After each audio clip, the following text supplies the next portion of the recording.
পাণ্ডু মহাবিদ্যালয়ৰ এগৰাকী ছাত্ৰীৰ আত্মসন্মানক লৈ আজি উত্তেজনা পৰিৱেশৰ সৃষ্টি হয় পাণ্ডু মহাবিদ্যালয়। উল্লেখযোগ্য অভিযোগ মতে নিজ পিতৃৰ অত্যাচাৰ সহিব নোৱাৰি ছাত্ৰীগৰাকীয়ে আত্মসন্মানৰ পথ বাছি লয়। আৰু ইয়াৰ পাছতেই পাণ্ডু মহাবিদ্যালয়ৰ সহস্ৰাধিক ছাত্ৰ ছাত্ৰীয়ে হাতে হাতে মমবাতি লৈ প্ৰতিবাদী সমদল বাহিৰ কৰে।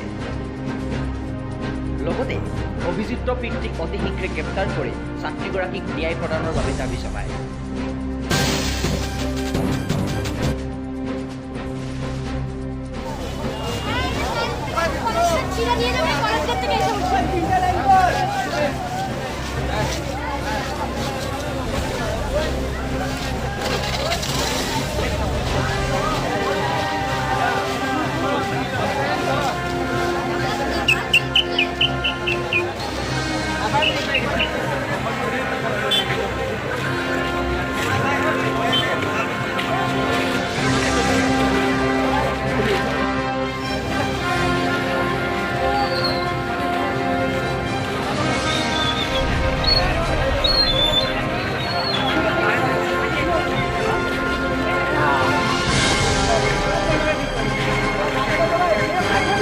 Thank